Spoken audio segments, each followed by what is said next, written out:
Hey class, today I'm going to be making my demonstration video on how to cook a steak. So to begin, you're going to need a cast iron pan, these things, a garlic clove, some butter, salt and pepper, and the steak. So there's two reasons that you're going to want to use cast iron as opposed to non-stick. First being is that cast iron is going to give you a deeper sear and a better color than the non-stick will. I found that from the YouTube channel Munchies. And then secondly, cast iron can actually put a healthy amount of iron nutrients to your food, which was discovered by the American Dietetic Association. So next thing we're going to do, and this is actually the most important tip according to Joshua Weissman, is that we're going to let the steak rest and come to room temperature before we sear it. Once you've let your steak settle and come to room temperature, you can season it. So we're going to be using salt and pepper.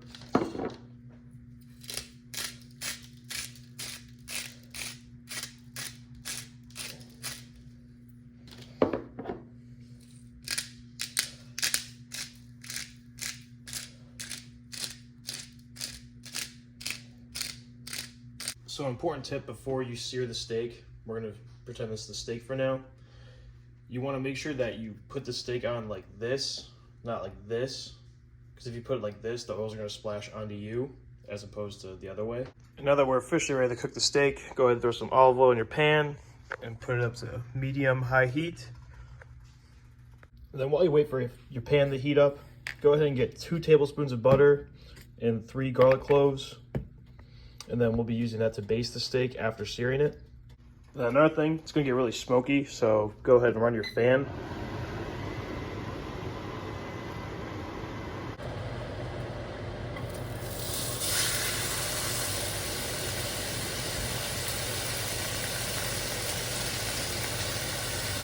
Now at this point, you're gonna wanna let your steak sear for about 2 minutes.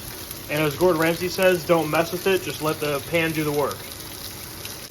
All right, and then after you flip your steak, you're gonna wanna sear it for about like another 30, 45 seconds. And then after that, drop the heat. Then once the pan is cooled down, you can go ahead and throw your butter and garlic cloves in there and wait for it to melt so you can baste it.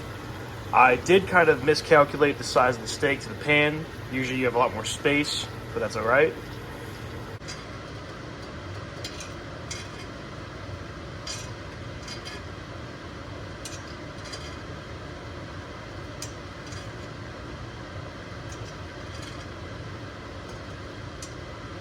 After you're done basting the steak, take it off, put it on a plate, and let it rest for about 5 to 8 minutes before you cut into it. If not, all the juices are going to come out of the steak, and then it won't taste as good.